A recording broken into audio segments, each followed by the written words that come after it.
What's up, Skyview? It's Christos talking to you on June 6th, 2017, where the SPY is down 0.15%. But that doesn't exactly tell the whole story here. You can see we do have a green bar for today. The only reason we're down is because we gapped down from yesterday's close, right? So we opened lower than the close of yesterday. But as you can see, you can't really keep a good market down. Bulls, of course, buying that dip as they have been doing, and that in turn gives us a green bar for the day, even though we are down 0.15%. If you take a look at the volume bar here, you can see it is absolutely pathetic. Per usual, about halfway done with the day here, and not even halfway up to yesterday's volume bar, which is also a pathetic looking bar. So again, still not much action going on, not much volume, not many participants, and definitely not much fear, as you can see in the volatility index. Even though we are up over 4% today, we're still in that 10 handle, and that is just still a pretty pathetic VIX. So you can say we're increasing, and fear is trying to creep back into the market. But, we've seen this before. Little spikes right back down, little spikes right back down, and even when we get those big spikes, right back down, big spikes right back down. So it'll be interesting to see if we can actually catch a market that kind of holds in this 13, 14, 15, 16 range. The last time we had something like that was probably January of 2016. So let's go back to January of 2016. Here it is, and you can see even heading into the end of 2015, we had a VIX above 15 here for a while, just kind of trading from 15 to 30. And there's definitely a lot of opportunities when the VIX is like that.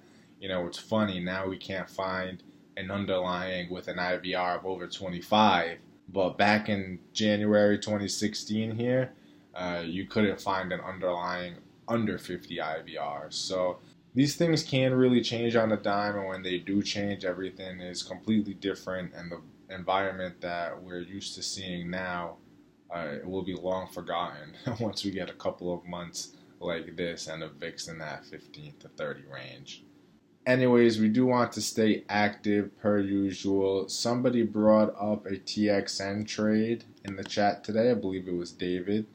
David has been the king of activity lately, doing some really good stuff, so definitely keep it up, David. And he brought TXN to our attention today. Again, there's that 24, 25 IVR that we see on so many stocks and ETFs. It seems like that's about the highest we get these days. And then the 6-month and 3-month, a little bit higher respectively, so that's nice.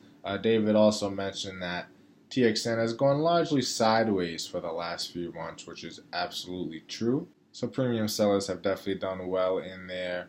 I believe he put on an iron condor, about $5 wide. I actually put on an iron fly, and I was talking about that in the chat room earlier with everyone as well.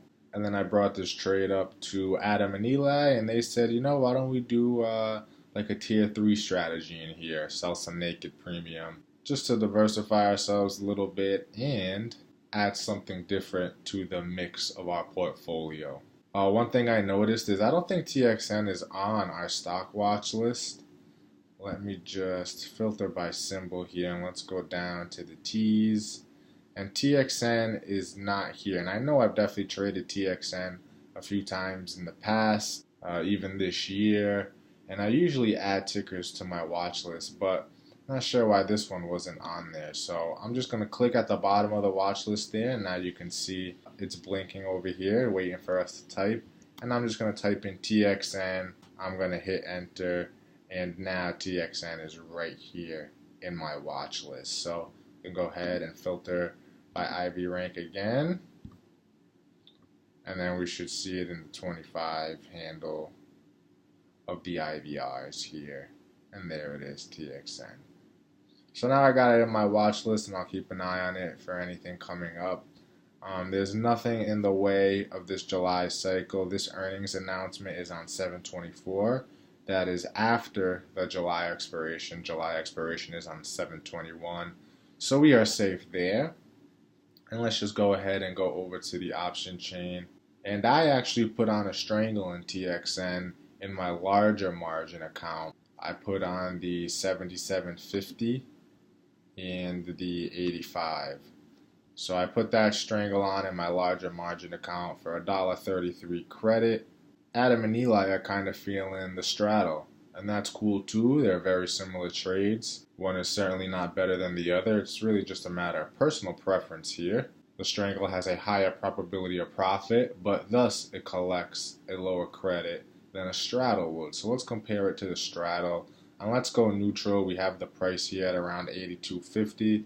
Might as well just make it a neutral straddle, and we'll short the 82.50 on the call side, and then we will short the 82.50 on the put side as well.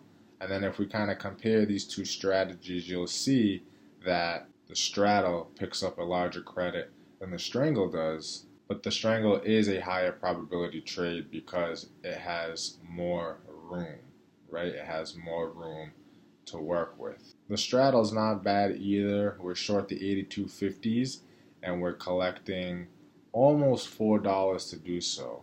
So that means our break even is just 82.50 plus this 373 credit on the upside, and 82.50 minus the 373 credit on the downside. So this kind of looks pretty good, and this looks like what we want to do. So what I'm going to do is go ahead and route the order now, and then we'll go to the chart and kind of draw in some break evens and some price slices on the chart. So I'll confirm and send, and then I'll edit it just to check out the spread width. Not bad here, about 8 cents wide, so within that 10-cent range. I'm usually pretty good. Anything within 10 cents, fairly liquid to me. So let's go in right at the mid price, of course. And beautiful, we were filled right at the mid price there at 374. So if we want to just check out the chart, and let's draw in some break evens. Now we're short the 82.50, right?